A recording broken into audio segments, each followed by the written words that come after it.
Hey everyone, welcome back to NEET Funda. I'm your biology educator Aju Kushwa and today we are discussing about pharmacotherapy of diseases. ठीक है, तो इसमें हम सबसे पहले heart से रिलेटेड डिजीजेस पढ़ेंगे. ठीक है, और उसमें भी सबसे पहले आज जो हम पढ़ने वाले हैं डिटेल में डिस्कस करेंगे हाइपरटेंशन को. ठीक है, तो सबसे पहले हम जानेंगे कि हाइपरटेंशन एक्चुअली में होता क्या है. तो हाइपरटेंशन आपने तो वैसे ही नॉर्मली सुना होगा कि हाइपरटेंशन हो गया, बीपी हाई हो गया और कोई बेहोश हो गया, ये हो गया, वो हो गया. तो आज हम मतलब होता है ना कि बायोलॉजिकल चीज़ें क्या है उसके बारे में वो हम डिटेल में स्टडी करेंगे. ठीक है, एक्चुअली हाइपरटेंशन के अंदर क्या होता है, देखो हाइपर का मतलब होता है ज़्यादा. ठीक है, और एक वर्ड होता है हाइपो. हाइपो का मतलब होता है कम, जैसे कि बीपी लो हो जाना, दैट इज़ हाइपोटेंशन. ठीक है, हाइपर का मतलब होता है ज़्यादा. ठीक है, ऐसे लिखेंगे ना, ज़्यादा. और टेंशन का मतलब है टेंशन आ गई किसी चीज़ पे. ठीक है, मेरे ऊपर ज़्यादा टेंशन है तो उसे क्या बोलेंगे हम, ज़्यादा टेंशन हो रही है. ठीक है, वैसे ही हाइपर टेंशन किसे बोलेंगे. अब बात हो रही है हार्ट से रिलेटेड चीज़ों पे. ठीक है, तो मतलब मान लो कि हार्ट पे ना बहुत ज़्यादा टेंशन दे दी हमने. ठीक है, तो वैसे ही बोलेंगे. अब हार्ट में क्या है, आर्टरीज आती हैं, तो ये रिलेटेड है आर्टरी से. आर्टरीज में क्या हो रहा है, ब्लड फ्लो हो रहा है. ठीक है, तो जो ब्लड फ्लो हो रहा है ना, आर्टरीज क्या करता है, जो ब्लड होता है ना हमारा ऑक्सीजनेटेड ब्लड होता है ना, उसको ना बॉडी के टिश्यूज़ और ऑर्गन्स तक ले जाता है. ठीक है, तो वही वाला जो ब्लड है ना, उसमें हो रही है टेंशन. टेंशन क्रिएट कैसे हो रही है आर्टरीज के ऊपर. आर्टरी क्या है, कुछ इस टाइप की आर्टरी है. ठीक है, आर्टरी मान लो कि पाइप है. ठीक है, नॉर्मली एक पाइप के जैसे हम बोल सकते हैं. तो वो आर्टरीज हैं, अब ब्लड फ्लो हो रहा है उनमें. ठीक है, अचानक से क्या हो रहा है, जो ब्लड हो रहा है ना बहुत ज़्यादा प्रेशर के साथ जा रहा है. कभी आपने देखा है कि जैसे आपने वो पानी वाला पाइप होता है ना, और आप में से उसमें से पानी फ्लो कराओगे. ठीक है, जैसे समर होती हैं किसी के यहाँ पे, मान लो कि टैप में से ना हमने बहुत ज़्यादा प्रेशर में पानी आ रहा है मान लिया. तो अब जब भी वो फ्लो होगा ना तो बहुत स्पीड में निकलेगा. अगर आप स्लो स्लो कराओगे तो बहुत कम कम. ठीक है, नैरो नैरो, बिल्कुल बिल्कुल पतला ऐसे करके फ्लो होगा, बहुत मतलब मज़े में हो रहा है फ्लो. तो क्या हो रहा है, जो जो वॉल्स हैं उस पर कोई प्रेशर नहीं लग रहा. अब यहाँ पे क्या हो रहा है, जो ब्लड फ्लो हो रहा है ना वो बहुत ज़्यादा तेज़ी से हो रहा है, जिसकी वजह से जो यहाँ पे ये वॉल्स हैं उसमें से ब्लड फ्लो हो रहा है. तो ये जो ऐसे बना लेते हैं. ठीक है, ये हमारी आर्टरी है और यहाँ से ब्लड फ्लो हो रहा है और पूरा प्रेशर लगाता हुआ जा रहा है इसकी वॉल्स पे. ठीक है, ये आर्टरी की वॉल्स पे पूरा प्रेशर लगा रहा है.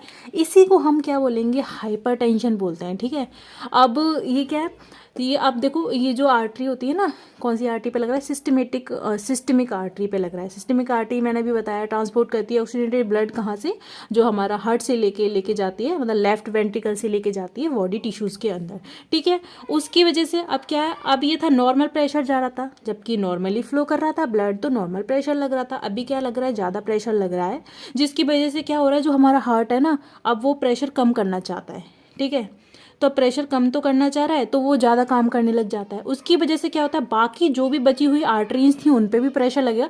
अब भाई यहाँ से ब्लड आगे जाएगा तो और भी आर्टरीज में जाएगा, तो वहाँ पे भी प्रेशर इंक्रीज ही होगा ना, क्योंकि वहीं से फ्लो ही इतना हाई आ रहा था. ठीक है, तो उसी को हम क्या बोलते हैं, इसी को हम बोलेंगे हाइपर टेंशन, क्योंकि यहाँ पे टेंशन क्रिएट हो गया है एक. ठीक है, प्रेशर बन रहा है किसी चीज़ का. ठीक है, प्रेशर हो गया, टेंशन क्रिएट हो गया. अब इसमें देखो भाई इसकी वॉल्स भी टूट सकती हैं. हो सकता है ना कि अब हमने पानी ज़्यादा फ्लो करा लिया, हो सकता है कि पाइप फट जाए. तो ऐसी बॉडी के साथ हो रहा है. ठीक है, अब समझ में आ गया. अब देखो हमारा नॉर्मल ब्लड प्रेशर कितना होता है, नॉर्मल बीपी लिख लेते हैं शॉर्ट में. ठीक है, कितना होता है, 120/80. ठीक है, एम ऑफ Hg. ठीक है, अब देखो Hg हमने क्यों ऐसे क्यों कहा है हमने, अब हम इसका बीपी मापते हैं उसको हम बोलते हैं स्फिग्नोमैनोमीटर बोलते हैं. ठीक है, उसमें हम बीपी मेज़र करते हैं. ठीक है, 120/80. अब 120 क्या है, इसका सिस्टोलिक ब्लड प्रेशर है. ठीक है, सिस्टोलिक ब्लड प्रेशर, और जो 80 है वो हमारा होता है डायस्टोलिक. ठीक है, डायस्टोलिक और सिस्टोलिक समझते हैं. सिस्टोलिक ब्लड प्रेशर का मतलब हम बोलेंगे कि जब जैसे ब्लड आ रहा है ना, मतलब कि हार्ट पंप हो रहा है. ठीक है, एक वो लव और डब वाला साउंड आता है ना, तो वही देखो जब हार्ट हमारा कॉन्ट्रैक्ट कर रहा है, ठीक है, पंप कर रहा है, तब तो हम उसे बोलेंगे सिस्टोलिक ब्लड प्रेशर. ठीक है, और जब डायस्टोलिक का मतलब हार्ट रिलैक्स हो रहा है. ठीक है, मतलब कि ब्लड अब रिलीज हो गया, हार्ट एकदम रिलैक्स हो गया, उसको हम बोलते हैं डायस्टोलिक ब्लड प्रेशर. इसलिए वो 80 है और ये कितना है, कॉन्टैक्ट कर रहा है, that's why that is 120. Okay, समझ में आ गया इतना. अब चलो हम आगे मूव करते हैं. देखो हाइपरटेंशन की भी ना दो स्टेजेस हैं, हाइपरटेंशन 1 एंड हाइपरटेंशन 2। वो कैसे करके, मतलब हाइपरटेंशन अभी शुरू हुआ है और बहुत ज़्यादा बीपी नहीं जा रहा है, उसे हम हाइपरटेंशन 1 कह दे रहे हैं। अगर आपका 140 से भी ज़्यादा जा रहा है या फिर 140 है तो उसको हम क्या बोलेंगे, हाइपरटेंशन 2। या फिर ऐसे मान लो कि अब हाइपरटेंशन हो ही गया, बहुत ज़्यादा होते ही रह रहा है, ठीक है, मतलब हो ही गया है, ज़्यादा हो गया है, ठीक है। अब देखो इसमें आपका बीपी कितना जा सकता है, अगर हाइपरटेंशन 1 की बात करें ना तो उसमें आपका बीपी जो सिस्टोलिक की बात करेंगे तो 130, ठीक है, 130 अबव चला जाएगा, 130 से 139 तक, ठीक है, मतलब 40 तक पहुंच ही गया था ऑलमोस्ट, ठीक है, इतना हो सकता है। और अगर डायस्टोलिक की बात करेंगे तो ये तो हो गया सिस्टोलिक, ठीक है, अगर डायस्टोलिक की बात करेंगे तो डायस्टोलिक हमारा हो सकता है 80 टू 89 तक पहुंच सकता है, ठीक है। और अगर हाइपरटेंशन 2 की बात करें हैं हम, ठीक है, जिसमें कि अब ज़्यादा ही बीपी जा रहा है तो उसमें 140 होगा और इससे भी ज़्यादा इंक्रीज़ हो सकता है, ठीक है, हायर जा सकता है। और इसमें अगर डायस्टोलिक की बात करेंगे तो डायस्टोलिक जो हमारा बीपी है वो कितना जाएगा, 92 अबव चला जाएगा, ठीक है ना।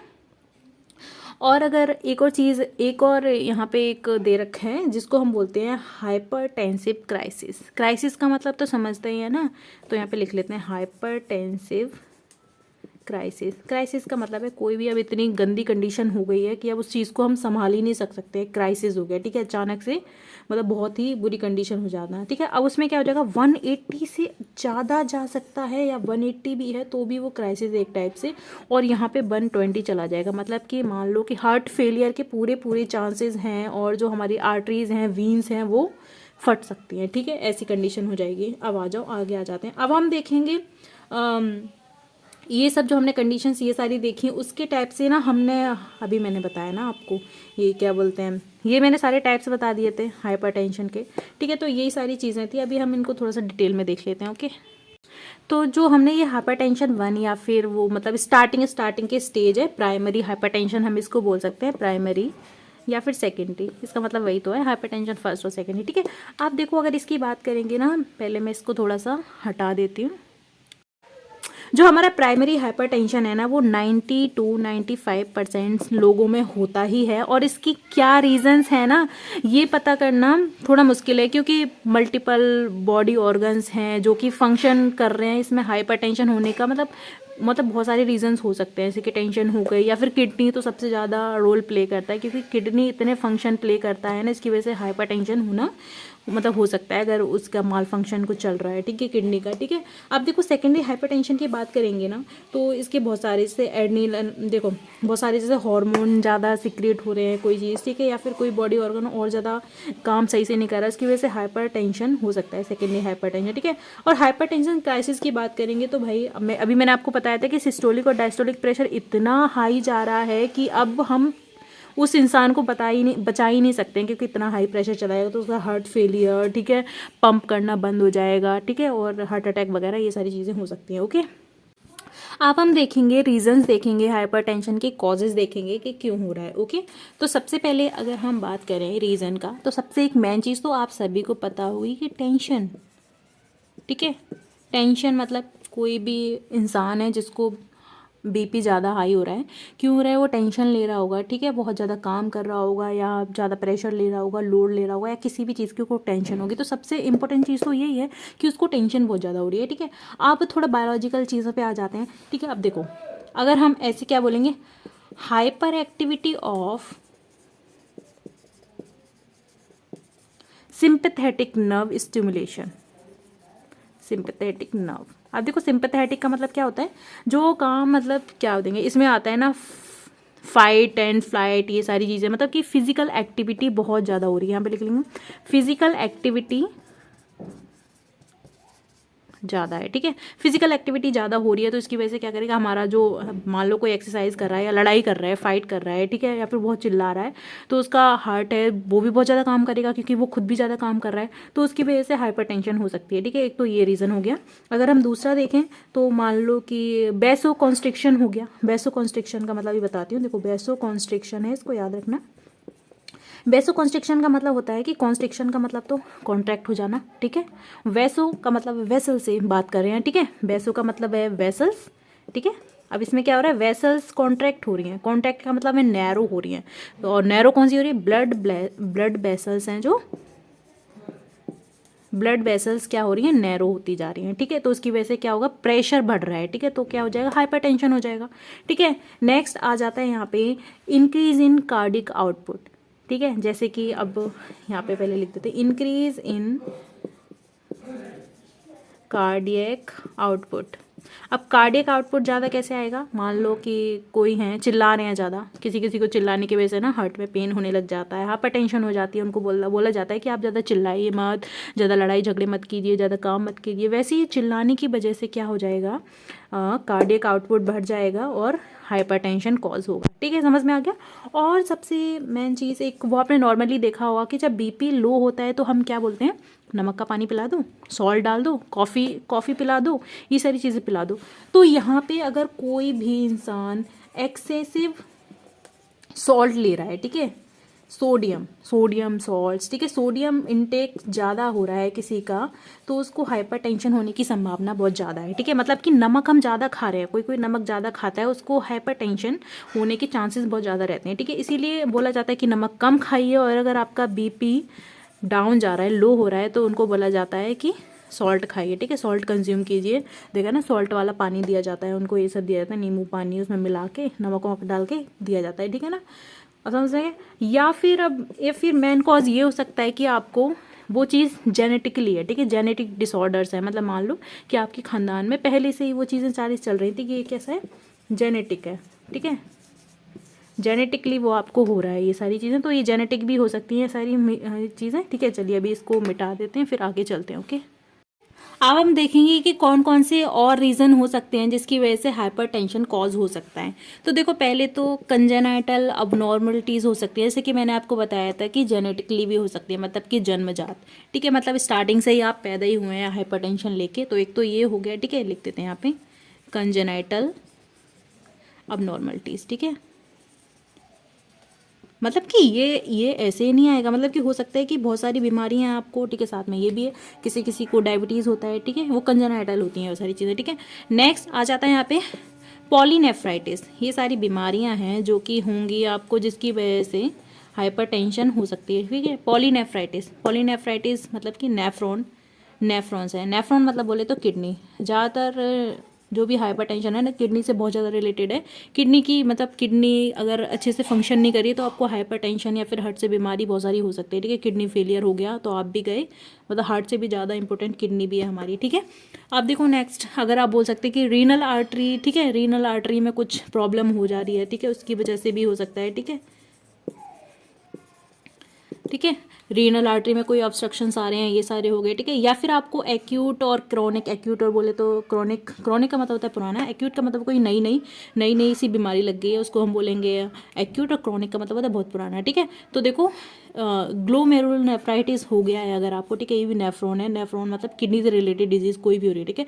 या फिर आपको हो सकता है कजिंग सिंड्रोम, ठीक है, देखो कुशिंग या कजिंग सिंड्रोम जो भी बोलते हैं, ठीक है। कजिंग सिंड्रोम में क्या रहेगा, इसमें भी क्या रहेगा, ये भी किडनी से रिलेटेड डिजीज है। इसमें क्या रहेगा, ग्लूकोकॉर्टिकॉइड्स है ना, वो बहुत ज़्यादा अमाउंट में सिक्रिएट होने लग जाएंगे। ये एक मतलब ग्लूकोकॉर्टिकॉइड्स एक हार्मोन है, ग्लूकोकॉर्टिकॉइड्स बहुत अमाउंट में इंक्रीज होने, मतलब सिक्रीट होने लग जाएगा, ठीक है, इंक्रीज हो जाएगी इसकी अमाउंट, ठीक है। इसकी वजह से आपको क्या रहेगा, फटीग, हंगर, स्वेटनेस, और मतलब आप मतलब, और उसकी वजह से ये क्या कॉज कर रहा है, हाइपरटेंशन भी कॉज कर रहा है, और ये सारी चीज़ें होती है, ठीक है। या फिर आपको ये बहुत थोड़ा सा अजीब है, पहली बार आप सुनोगे इसको, स्लीप एपनोइया, ठीक है। इसके अंदर क्या होता है, इसमें होता है, ये तो बहुत ही ज़्यादा रिस्की डिसऑर्डर है। इसमें क्या रहेगा आपको, अब जब आप सोने के जा रहे हो ना, सोने के टाइम पे क्या रहेगा, आपकी ब्रीथिंग एकदम अब नॉर्मल रहेगी, मतलब कि कभी कभी क्या हो रही है, स्टॉप हो जा रही है, और अचानक से वो स्टार्ट हो रही है, ठीक है। मतलब कि आपको सांस आ भी रही है और नहीं भी आ रही है, ऐसा कुछ कंडीशन हो जाती है। मतलब सांस कभी आना बंद हो जाती है, फिर स्टार्ट हो जाती है, बंद हो जाती है, स्टार्ट हो जाती है। तो ये इसको हम बोलते हैं स्लीप एपनोइया, ठीक है, ये हो जाता है। या फिर आपके कुछ स्टीरॉयड हार्मोन्स वगैरह, ये सारी चीज़ें सिक्रीट अब नॉर्मल तरीके से सिक्रीट हो रहे हैं, ज़्यादा कम, तो उसकी वजह से भी ये हाइपरटेंशन कॉज हो सकता है, ठीक है। देखो अब हम इसकी पैथोजेनेसिस देखेंगे। देखो हाइपरटेंशन क्यों कॉज हो रहा है ये जानना थोड़ा सा डिफ़िकल्ट है, क्योंकि इसमें ऑर्गन सिस्टम मतलब मल्टीपल ऑर्गन और मल्टीफैक्टोरियल है। मतलब कि कैसे आप पता लगाओगे कैसे हो रहा है। अब मान लो किसी को ओबेसिटी की वजह से हो रहा है, किसी के खाने पीने की वजह से हो रहा है, मतलब किसी क्या बोलते हैं, किसी को कंजेनाइटल है, ये है वो है, बहुत सारी चीज़ें हैं, ठीक है ना। और मतलब किडनी भी बहुत रोल प्ले करता है हाइपरटेंशन में। किडनी अगर अच्छे से काम नहीं कर रहा है तो आपको हाइपरटेंशन या फिर हार्ट से और भी रिलेटेड डिजीजेज हो सकती हैं, ठीक है। तो देखो बताते हैं, सबसे पहले स्टार्ट करते हैं, ठीक है। देखो ANF एक फैक्टर होता है, इसको हम बोलते हैं नाइट्रियूरेटिक फैक्टर, ठीक है। ये क्या करता है, बेसिकली किडनी पे काम करता है। इसमें क्या रहता है, ये सोडियम सॉल्ट की मात्रा बढ़ा देता है। जैसे सोडियम सॉल्ट की मात्रा बढ़ा देगा किडनी के अंदर, ठीक है। अब किडनी का काम क्या है, उन सोडियम सॉल्ट को बाहर निकालना, ठीक है। पर वो किडनी काम कर नहीं पा रही है, कुछ रीज़न होगा इसकी वजह से किडनी अच्छे से काम नहीं कर पा रही है, और वो सोडियम सॉल्ट्स बॉडी के अंदर बढ़ते जा रहे हैं। और मैंने भी क्या बताया था, जो सोडियम सॉल्ट्स इंक्रीज होगा तो हमारा BP इंक्रीज होगा। समटाइम्स अगर सॉल्ट डिक्रीज हो जाता है तो BP लो भी होता है, क्योंकि अब हमें ना इसको बैलेंस करना है यहाँ पे। मतलब एक बैलेंस ज़रूरी है ना, तो बॉडी में बैलेंस रहेंगी चीज़ें तो आपको डिजीज़ नहीं होगी। तो यहाँ पे ज़्यादा हो रहा है तो क्या हो जाएगा, हाइपरटेंशन कॉज कर रहा है, ठीक है। तो अब किडनी काम नहीं कर पा रही है तो उसकी वजह से भी हाइपरटेंशन हो रहा है। और मेन रीज़न तो यहाँ पे स्ट्रेस ही है। स्ट्रेस सबसे मेन रीज़न है। आपका हार्ट पे लोड पड़ेगा, आप टेंशन ले रहे हो, तो उसकी वजह से ये सारी चीज़ें हो रही हैं, ठीक है ना। ये समझ में आ गया। अब देखो पैथोलॉजिकल फैक्टर्स अगर हम देखें तो यहाँ पे देखो, किसी ने बहुत टाइम तक नमक लिया है, ठीक है। आप नमक खाते ही जा रहे हो तो कोई चीज़ नुकसान करेगी ना। बाहर का खाना ज़्यादा खा रहे हैं, ये सारी चीज़ें हैं, ठीक है। और अगर आपने इनसफिशिएंट अमाउंट में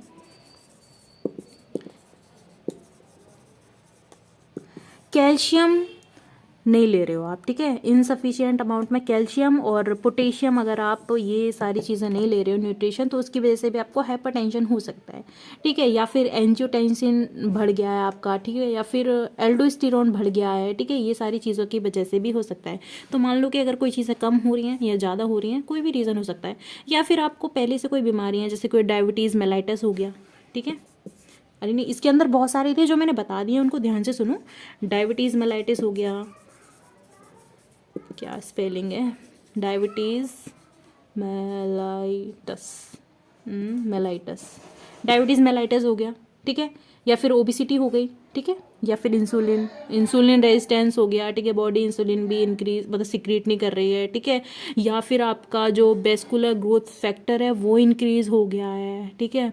या फिर जो आयंस वगैरह हैं वो सही से फंक्शन नहीं कर रहे हैं, या फिर आपने कोई भी चीज़ कमी ज़्यादा कर दी, कोई भी रीज़न हो सकता है, ठीक है। अगर आपको एग्जाम में लिखना है तो आप कुछ भी लिख सकते हो, बहुत सारी चीज़ें हैं इस पर, तो आप पूरा कॉपी भी भरी जा सकती है हाइपरटेंशन पे, ठीक है। नॉर्मली हम डेली बेसिस पे भी तो देखते हैं ये सारी चीज़ें। अब हम कुछ देखेंगे कि ये सब अगर हो रहा है, ठीक है, ये आपको हाइपरटेंशन हो गई तो उसकी वजह से आपकी बॉडी में क्या क्या नुकसान हो सकते हैं, ओके। इसको पहले मिटा देते हैं। तो अब हम देखेंगे क्लिनिकल मैनिफेस्टेशंस।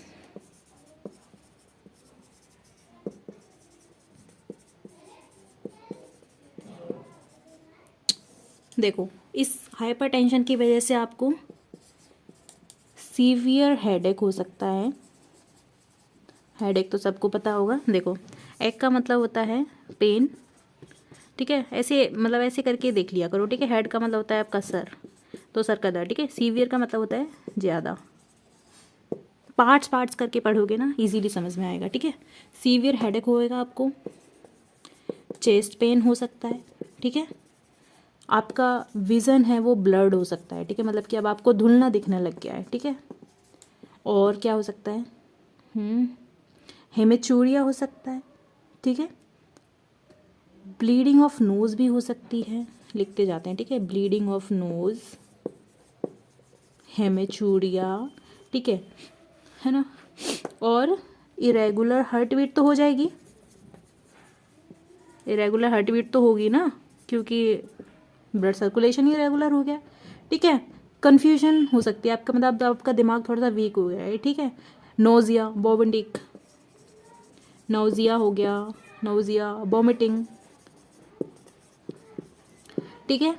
और आपके नेक में पेन रह सकता है, ठीक है, नेक में, बैक में पेन रह सकता है, ठीक है। और आपको ऐसा फील आएगा कि आपकी बॉडी थोड़ी गरम गरम सी है, ठीक है, हाइपरटेंशन में बॉडी गरम हो रही है, ठीक है। तो फीलिंग हॉट बोल सकते हैं, ओके। तो जब फीलिंग हॉट होंगे तो आपको क्या रहेगा, वो क्या बोलते हैं, स्वेटिंग ज़्यादा होगी। तो excess sweating, okay, excess sweating होगी, ओके।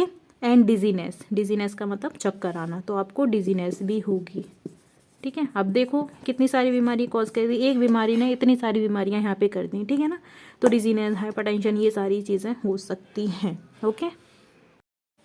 अब देखो कुछ रीज़न ऐसे भी हैं जो आप खुद ही क्रिएट कर रहे हो अपनी बॉडी के लिए। एक तो हो सकता है लो डाइट, ठीक है। डाइट में हमने पहले ही बताया था कि आपको कौन कौन सा न्यूट्रिशन ज़्यादा इंपॉर्टेंट है। कैल्शियम और पोटेशियम आयन तो बहुत ज़्यादा ही है, ठीक है।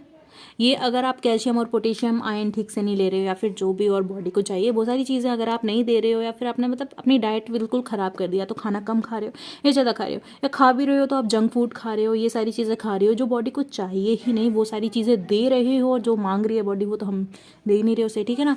तो मतलब वही है, खाना पीना हमारा सबसे ज़्यादा अफेक्ट करता है, हमारी लाइफस्टाइल हमारी बॉडी को सबसे ज़्यादा अफेक्ट करी है आज के टाइम में, ओके।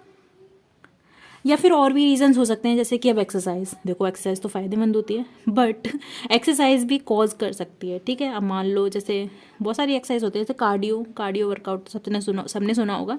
तो बहुत सारी चीज़ें हैं एक्सरसाइज। अब एक्सरसाइज अगर आप गलत ढंग से कर रहे हो, गलत तरीके से कर रहे हो, और एक्सरसाइज कर रहे हो आप अपने आप बॉडी को उतना न्यूट्रिशन नहीं दे रहे हो पर काम कर रहे हो, ठीक है, वो सारी चीज़ें आपको अफेक्ट करेंगी, ठीक है, ये सारी चीज़ें। या फिर स्ट्रेस अगर आप स्ट्रेस दे रहे हो, ठीक है, स्ट्रेस, इससे पहले क्या था, एक्सरसाइज था, ये पॉइंट हम लिख लेते हैं, ठीक है। स्ट्रेस ज़्यादा ले रहे हैं तो जिसको भी बीपी हाइपरटेंशन होता है उसे बोला जाता है कि आप स्ट्रेस दो मत, ज़्यादा स्ट्रेस मत दो, ठीक है। या फिर आप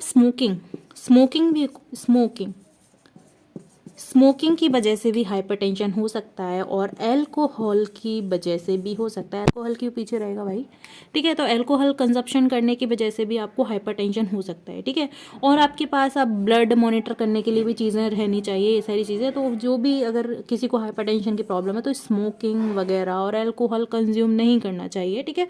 और हमारे पास हमेशा, हमको जैसे अब किसी को हाइपरटेंशन है तो उसके पास में जो बीपी मेजरिंग जो भी मॉनिटर वगैरह होता है वो रख लेना चाहिए, ठीक है। और वो होता है ना इलेक्ट्रॉनिक वाले रखने ज़्यादा बेटर रहेगा, क्योंकि वो खुद ही चेक कर सकते हैं हम अपना इजीली, ठीक है ना। ये सारी चीज़ें समझ में आ गया। अब देखो अब हम क्या कर सकते हैं, ठीक है, या तो अपनी लाइफस्टाइल सुधार सकते हैं, या फिर उसके साथ साथ कुछ दवाइयाँ लेनी पड़ती हैं, ठीक है, ये सारी चीज़ें हैं, ठीक है। के लिए दवाइयाँ आती हैं मार्केट में बहुत सारी, ठीक है, डायूरेटिक्स होते हैं, ठीक है, या फिर अल्फ़ा ब्लॉकर्स के नाम से, ठीक है, अल्फ़ा ब्लॉकर्स के नाम से, एंड बीटा ब्लॉकर्स, ये सारी दवाइयाँ आपको अवेलेबल होती है, ठीक है। अल्फ़ा प्लस बीटा भी आती है, ठीक है, अल्फ़ा प्लस बीटा ब्लॉकर्स भी आती है, ठीक है। तो नेक्स्ट वीडियो में हम पढ़ेंगे एंजिना पेक्टोरिस, ठीक है। तो ये क्या रहता है, ये रहता है मतलब हार्ट में दर्द रहता है, उसको हम एंजिना पेक्टोरिस ऐसे करके कहते हैं। तो वो हम नेक्स्ट वीडियो में देखेंगे। I hope you like the video, then like share subscribe.